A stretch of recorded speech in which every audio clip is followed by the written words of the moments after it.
안녕하세요. 네, 방금 소개받은 홍해걸입니다. 여러분 정말 반갑고요. 네, 저는 의학 기자하고 가끔 방송 또는 강연으로 여러분 뵙고 있고요. 오늘은 여러분 굉장히 중요한 주제입니다. 사람들이 가장 두려워하는 질병이죠. 치매에 대해서 자세히 말씀을 드리도록 하겠습니다. 치매가 왜 가장 무서운 병일까요? 사실은 치매 자체가 죽고 사는 병은 아닙니다. 10대 사망 원인 가운데 치매가 들어있나요? 안 들어있습니다. 암, 심장병, 중풍, 당뇨, 고혈압, 보통 사람들은 이런 걸로 죽잖아요. 그렇잖아요. 치매는 걸렸다고 해서 바로 그 사람이 죽고 살고 이런 병은 아니에요. 생명에 직접적인 위협을 주는 건 아님에도 불구하고 여기 있는 모든 분들이 공감하는 가장 중요한 이유가 뭐죠? 네, 영혼을 갉아먹는다 이렇게 표현한단 말이에요. 내가 아니란 말이에요. 살아있으면 뭐해요? 내 영혼이 내가 아닌데. 그래서 저는 이 치매야말로 우리가 지금 이 순간부터 대비가 필요하다. 왜냐하면 이렇게 잔인한 병인데 문제는 뭐예요? 갈수록 가파르게 증가하고 있다. 3년 전에 나왔을 때만 해도 치매 환자가 우리나라에 5, 60만 명이라 그랬거든요. 지금은 얼마라고요? 71만 명. 현재 2018년 현재. 그런데 앞으로 7년 후인 2025년에는 국내 치매 환자만 100만 명을 넘어갈 거다 그렇게 예상을 합니다. 굉장히 많은 비율이에요. 65세 이상 노인 인구 현재 10명 가운데 1명이 치매입니다.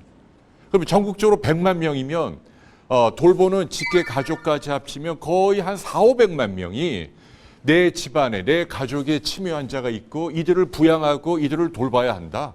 어마어마한 숫자죠. 그래서 나도 예외가 될 수 없다. 치매에 대해서 경각심을 갖고 우리가 지금부터 대비해야겠다라는 말씀을 드리고 싶어요. 치매하면 많은 분들이 단순히 기억을 못하는 걸로만 생각을 해요. 그러면 아무 문제가 안 돼요. 기억 못하면 어때요? 그냥 그런 분들하고 같이 살면 되는데 가장 골칫거리는 초기에는 기억력 장애로 나타나지만 이게 점점 심해지면 베타 아밀로이드라고 하는 신경 독성 물질이 내 뇌세포를 막 침범을 해서 급기야는 가장 중요한 중추인 나의 이성을 관장하는 이 전두엽까지 침범을 하면 성격이 돌변합니다. 그러니까 자꾸 충동을 억제하지 못해요. 그래갖고 외설스러운 욕설을 한다라든지 부인에게 계속 무리한 부부 생활을 요구한다라든지 그래서 이걸 기피하면 그럼 또 망상에 빠집니다. 너 바람 피는구나. 너 어느 놈이랑 바람 피니? 그리고 계속 의심하고 편집증적으로 몰래 미행을 하고 화가 나면 집어 던지고 그러니까 같이 살 수가 없는 거예요. 안 그랬던 사람이 이렇게 돌변한다. 그게 치매가 무서운 질병인 이유다라는 말씀을 드립니다. 자, 어떤 대책이 있을까요? 우선 제가 첫 번째 여러분께 드리고 싶은 건 이렇게 무서운 질병인 치매도 치료할 수 있는 약이 있어요, 없어요? 약이 있어요. 약이 있는데 지난 1998년 미국 FDA 공인을 거친 타크린, 엑셀론, 아리셉트 5가지 약이 나와 있어요. 공인된 약이. 그런데 이 약은 특징이 뭐냐면요. 치매가 이만큼 악화됐잖아요. 이거를 원래로 돌려놓지 못해요. 그게 안타까운 거죠. 절반의 효능을 가진 약. 그러면 이건 어떤 효능이 있냐? 진행을 억제한다. 약을 먹지 않으면 확 빨리 나빠지는데 약을 먹으면 어떻게 돼요? 천천히 나빠진다. 그러나 이 약을 먹는다고 해서 옛날로 돌아가지는 않는다. 그 얘기예요. 그래서 핵심은 뭐라고요? 일찍 발견하는 게 핵심이에요. 일찍 발견. 이미 악화될 대로 악화되고 물건 집어 던지고 벽에 이렇게 바르고 밤에 돌아다니고 그러면은 어떤 약을 써도 백방이 무효다. 그러면 어떻게 조기 발견해야 되죠? 가장 간편한 방법이 있어요. 뭐죠? 증세를 물어보면 돼요. 어떤 증세가 초기에 나타납니까? 치매는. 가장 처음 나타나는 증세가 뭐라고요? 깜빡깜빡 하는 거. 깜빡깜빡 한다는 얘기예요. 건망증이 생깁니다. 그런데 중요한 건 건망증도 2가지가 있다는 얘기예요. 하나는 악성, 하나는 양성. 양성 건망증은 누구나 경험하는 정상적인 거. 그거는 걱정할 필요가 없어요. 이해가 되시죠? 그런데 악성 건망증이 있어요. 이건 뭔가 좀 수상한 거예요. 이거는 뭔가 치매를 암시하는, 내버려두면 치매가 될 수 있는 아주 예후가 불량한 건망증이 있다는 얘기죠. 그래서 오늘은 먼저 여러분에게 건망증을 구분하는 방법을 좀 알려드릴게요. 첫 번째, 치매를 암시하는 건망증은 과거가 아니고 방금 전 걸 까먹는 거예요.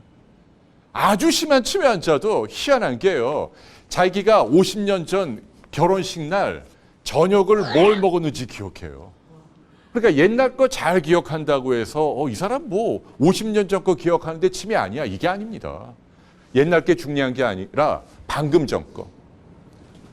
가장 좋은 진단 기준은 어제 여러분이 저녁을 뭘 먹었죠? 딱 물어봐요. 뭐 잠깐 머뭇거릴 수는 있는데 이렇게 생각하면 떠올라야 돼요. 그러면 정상. 그런데 어저께 내가 저녁을 뭐 먹었는지 아무리 생각해도 몰라. 이게 좀 이상한 거예요. 이해가 되시죠? 자, 두 번째 치매를 암시하는 특징은요. 하나의 행위보다 과정이 기억나지 않는 거죠. 이게 아주 중요한 얘기입니다. 이게 무슨 뜻이냐면 예컨대 여러분이 부엌에서 조리를 하다가 가스불을 끄는 걸 깜빡했어요. 가스불 끄는 걸 깜빡했어요. 그건 치매예요, 아니에요? 아니죠. 뭐 그거야 뭐 흔히 있는 일이잖아요. 바쁘다 보면. 근데 그게 아니라 평소에는 내가 된장국을 잘 끓였는데 갑자기 된장국 끓이려고 딱 재료를 내놨는데 막 고통스러운 거예요. 어떤 재료를 어떤 순서로 넣을지 막 헷갈리고 막 당혹스럽고 그 프로세스, 그 과정 자체가 갑자기 생각이 안 나. 그건 뭐라고요? 이거 이상한 거예요. 된장국을 끓이든 뭐 세탁을 하든 청소를 하든 어떤 평소에는 늘 자연스럽게 하던 게 잘 안 된다. 그건 치매다. 이해가 되시죠? 자, 또 하나 여러분이 눈여겨봐야 할 부분은 유별난 행동입니다. 유별난 건망증. 아까 우리 아나운서분이 말씀해 주셨잖아요. 핸드폰을 잃어버렸어요. 근데 택시에 두고 내렸어요. 깜빡하고. 이건 뭐예요? 이건 정상적인 거. 근데 핸드폰을 막 찾았는데 핸드폰이 갑자기 냉장고 문을 열었더니 핸드폰이 딱 나와요. 이건 뭐죠? 이건 굉장히 이상한 거예요. 또 예를 들면은 뭐 텔레비전에 제가 나왔어요. 그러면 제가 누구지? 기억이 날 듯 말 듯. 그거는 정상이에요, 아니에요? 저 정도로 뭐 알려진 사람이 TV에 나왔다. 갸우뚱한 건 정상이란 말이에요. 근데 예를 들어 우리 대통령이 나왔다. 대통령이 나왔는데 저 사람이 누구지? 그럼 뭐예요?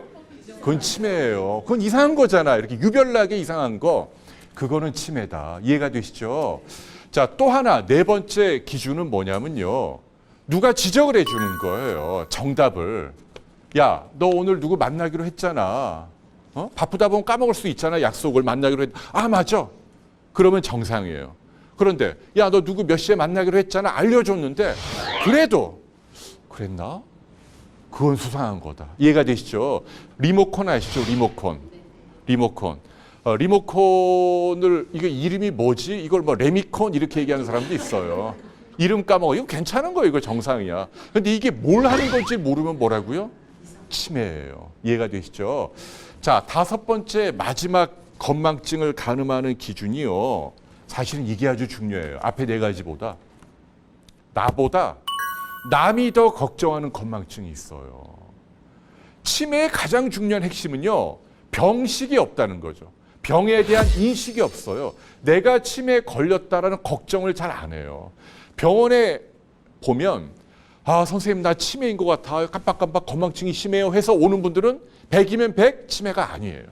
근데 절대로 자기는 아니라고 우겨요. 난 아닌데 며느리가 또는 뭐 사위가 손을 끌고 오는 거예요.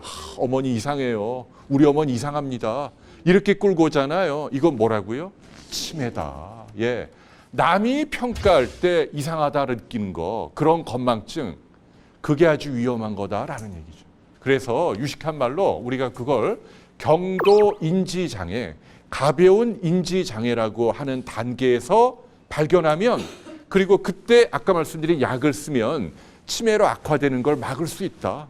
그렇다면 그 다음 단계로 우리가 해야 될 게 뭐냐면요. 내가 얼마나 치매에 잘 걸리는가를 따져봐야 돼요. 이걸 여러분들이 의학적으로 잘 알아두실 필요가 있단 말이에요.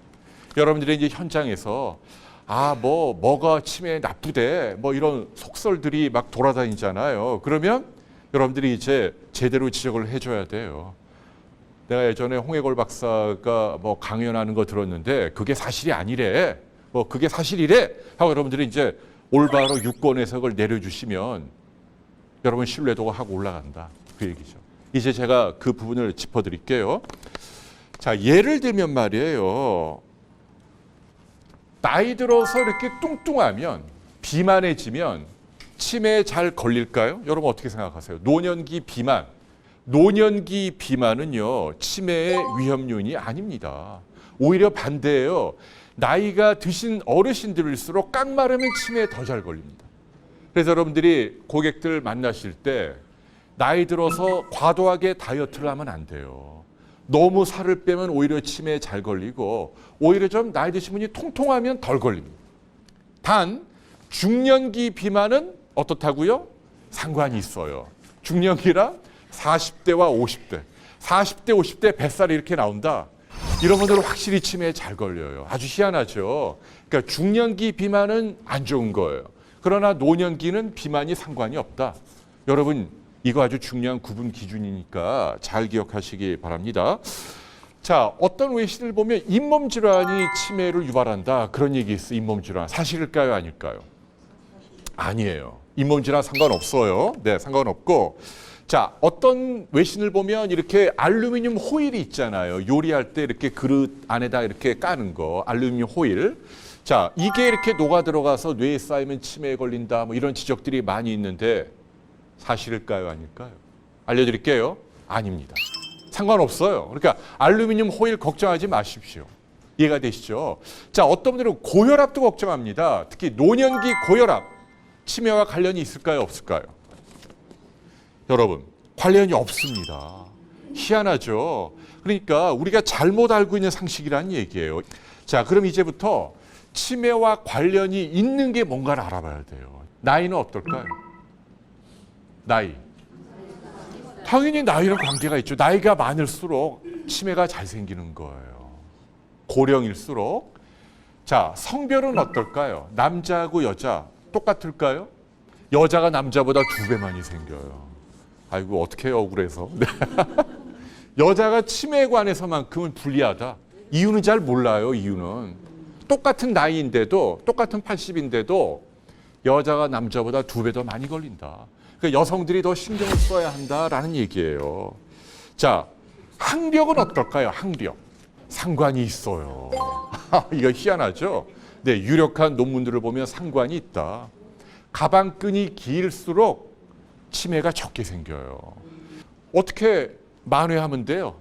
평생 학습을 하면 되는 거예요. 나이가 들어도 뭐 가까운 지자체라든지 아니면 스스로 뭐 영어를 공부하든 꽃꽂이를 하든 뭘 배우면 된다. 중요한 건 뭐냐면 뭔가 이렇게 뇌를 이용해서 뭘 공부하는 과정이 치매를 적게 걸리게 한다. 지금 그 얘기하는 거예요. 머리 손상은 어떨까요? 뭐 부딪히고 이런 거. 그건 확실히 있단 말이에요. 확실히 있어요. 미국에 여러분 가장 유명한 치매 환자가 누구예요? 미국의 로널드 레이건 대통령이잖아요. 미국인들이 가장 존경하는 대통령인데 이분이 치매가 어떤 계기로 생겼냐면요. 은퇴한 다음에 목장에서 말을 타다가 떨어졌대요. 그래서 머리를 땅에 꽝 부딪히고 그리고 난 다음부터 치매가 확 악화되기 시작했다. 그래서 이 어떤 형태로든지 간에 머리를 이렇게 자꾸 부딪히는 건 절대로 치매에 좋은 게 아니다. 자, 이제 한 가지 더 아주 중요한 치매와 관련된 위험 요인을 여러분께 소개합니다. 그게 바로 뭐냐면요. 놀랍게도 우리 이 머리 둘레입니다. 머리 둘레. 네, 머리 둘레인데, 네, 여러분 제가 줄자를 하나 준비해 온 게 있단 말이에요. 그 줄자를 좀 다 나눠 주세요. 네, 자, 어떻게 재냐면 정확하게 재야 돼요. 앞은 이 눈썹 위로, 요런 눈썹 위로 지나가야 돼요. 눈썹 위로 가면 안 되고 눈썹 위로. 뒤는 뒤통수를 만져보면 가장 튀어나온 부분이 있거든요. 거기를 지나가야 돼요. 그러니까 앞은 눈썹으로, 뒤는 뒤통수 제일 튀어나온 대로 딱 뒤로 한번 재보세요. 그래서 요게 지금 이 53cm 끈으로 내 머리 둘레가 커버가 되는지, 쉽게 얘기하면 내 머리 둘레가 53cm보다 큰지 작은지 이걸 여러분들이 평가를 해야 돼요. 여러분들 머리는 큰 편인가요? 작은 편인가요? 아, 요새는 근데 다들 이렇게 막 머리 큰 걸 싫어하더라고요. 대두족이라 그래갖고. 근데 그런 트렌드와 상관없이 의학적으로 치매만 국한해서 보면 뭐라고요? 머리는 무조건 큰 게 좋다. 머리가 클수록 치매에 덜 걸린다. 크면 클수록 적게 걸립니다. 자, 중요한 건 뭐냐면 머리가 커야 돼요. 얼굴이 크면 안 돼요. 어떤 분들은 이 머리는 작은데 얼굴은 큰 분이 있단 말이에요. 그거는 상관이 없어. 얼굴은 작더라도 머리가 큰 게 좋다. 이 머리가 커야 돼요. 머리가. 이해가 되시죠? 그래서 이게 58cm를 넘어가면 수 판정을 받는 거예요. 치매에 관한 한 수예요. 이 머리둘레를 재서 58을 넘어간다. 그러면 그 사람은 아주 훌륭한 거다. 나중에 나이 들어서도 치매에 안 걸릴 확률이 높다. 반면 53cm를 내려가면 그런 분들은 죄송한데 미나 양이나 가다. 치매에 걸릴 확률이 높다는 얘기예요. 자, 왜 그런지 그 이유를 알려드릴게요. 그게 아까 뭐라 그랬어요? 베타 아밀로이드라는 게 막 생기면서 우리 뇌세포를 갉아먹고 말라 죽이는 거예요. 근데 이 베타 아밀로이드가, 자, 보세요. 자, 요게 머리가 큰 사람이에요. 요 머리가 작은 사람이라고 생각을 해볼까요? 이 머리가 크고 작고. 요게 뭐라고요, 요게? 요게 이제 베타 아밀로이드, 나쁜 독이에요. 요 독을 이제 사람이 살면 머릿속에 생길 거 아니에요. 자, 머리가 큰 사람에게 막 뇌 안에 이 베타 아밀로이드가 생기는 거예요. 막 생겨요, 이제. 그죠? 나이 들면서 생기는데 이제 막 생겼는데 어떻게 돼요? 괜찮죠? 이 사람은 괜찮은 거예요. 이 사람은 어떻게 돼요? 베타 아밀로이드가 생기면 어떻게 된다고요? 어떻게 될까?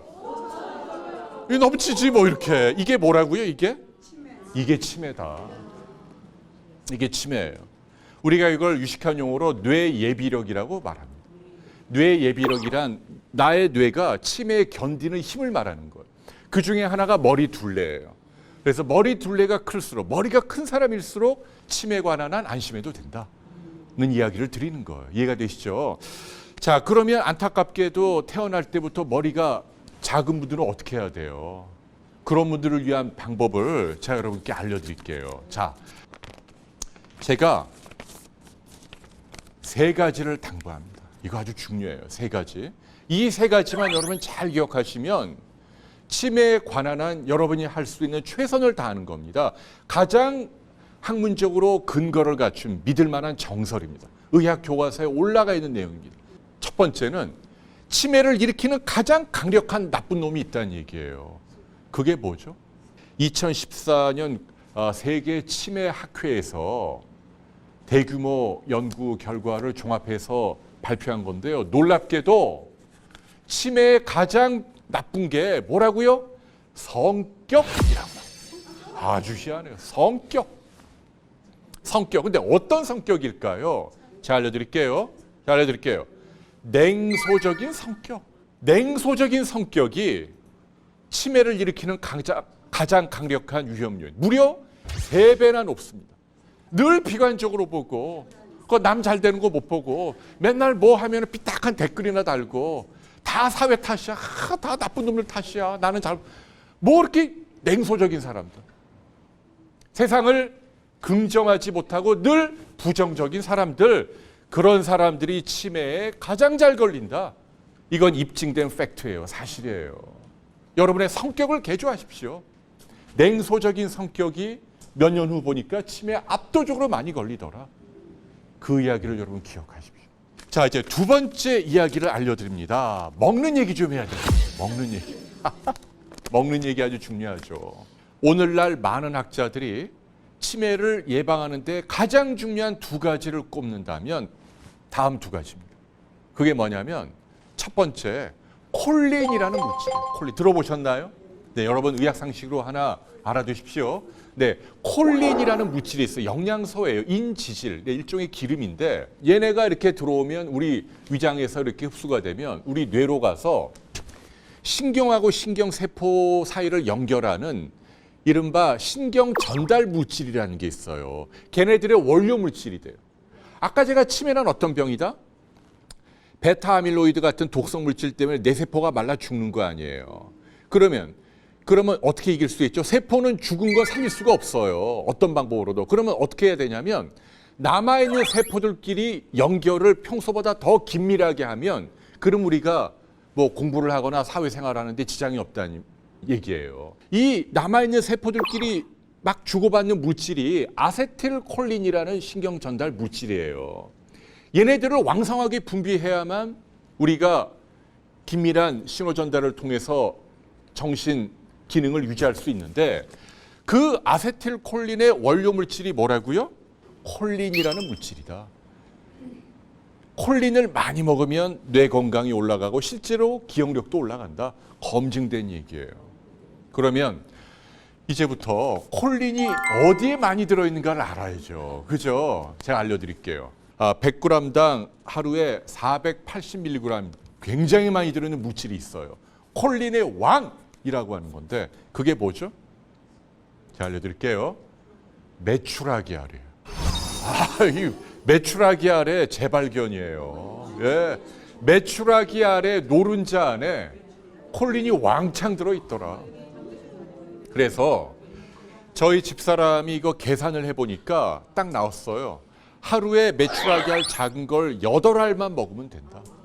계란은 단위그램당 함량이 낮아요. 희한하게 이유는 모르지만 이렇게 작은 메추라기알 노른자 안에 다량의 콜린이 들어있다. 자, 또 하나, 콜린 말고 또 하나 아주 중요한 게 있어요. 바이타민 D입니다. D.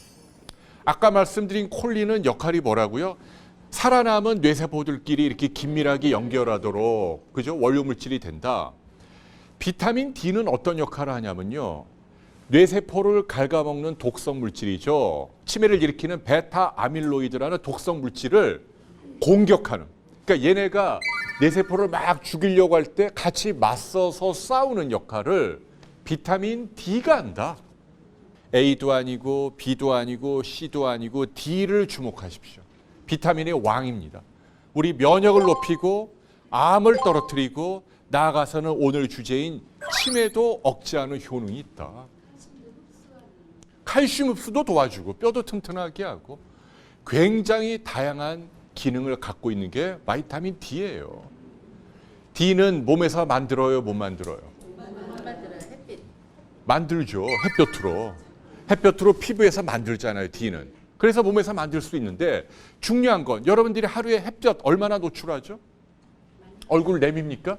그러니까 다 가린단 말이에요, 다. 햇볕을 사람들이 싫어해요. 그러면 음식으로는 비타민 D가 어디에 많이 들어있죠? 음식으로는. 버섯보다 훨씬 많은 게 있습니다. 동물의 내장이에요. 이해가 되세요? 근데 현대인들은 다 부족해요. 다. 저도 여러분도. 햇볕 안 보이고 짐승의 내장을 안 먹으니까. 그래서 어떻게 해야 돼요? 제가 알려드릴게요. 비타민 D만큼은 영양제를 드세요.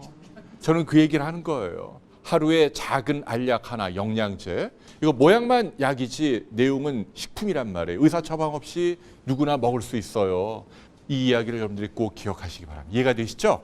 자, 이제 첫 번째는 성격, 두 번째는 영양소 이야기 드렸고 마지막 하나 간략하게 알려드릴게요. 치매를 이기는 방법. 뭔가 운동이 있단 말이에요. 치매에 도움되는 운동이 있어요. 치매에 도움이 되는 운동. 가장 강력하게 치매를 76%나 떨어뜨리는, 절반 이하로 떨어뜨리는, 그걸 열심히 하면. 춤 중에서도 무슨 춤? 무슨 댄스? 사교 댄스? 네, 볼륨 댄스. 볼륨 댄스가 사교 춤이잖아요. 남녀가 같이 하는 거. 그게 가장 좋다. 이게 나옵니다. 이게 이 논문이. 볼륨 댄스는 특징이 뭐죠? 남녀가 같이 한다. 여러 명이. 그다음에 이렇게 손을 마주 잡고 음악을 들으면서 동작을 배워야 되잖아요. 몸만 움직이는 게 아니잖아요. 동작을 뇌를 이용해서 이렇게 스텝을 배워야 되잖아요. 그러니까 머리를 쓰게 되고 몸을 움직이고 율동감을 익히고 리드미컬하게 그렇잖아요. 그러면서도 남녀 성별이 만나면서 친근함을 느끼는 교제가 되는 일석삼조의 효과가 있다. 가서 즐겁게 이렇게 몸을 움직일 수 있는 그런 시간을 많이 가져주십시오라는 말씀을 드리고 싶어요. 이해가 되시죠? 마지막으로 자, 치매는 우리가 이렇게 노력을 하지만 그럼에도 불구하고 불가피하게 환자가 생길 수 있단 말이에요. 치매 한 사람을 간병하는데 비용이 얼마 든다고요? 2017년 자료를 보니까 2천만 원이 넘게 든대요. 1년에. 그러니까 그 돈이 어느 날 갑자기 생기는 게 아니기 때문에 여러분들이 중요한 일을 하고 계시는 거다. 네, 치매를 대비하기 위한 보험도 저는 상당히 의미 있는 일일 것 같다라는 이야기를 여러분께 해드리는 거예요.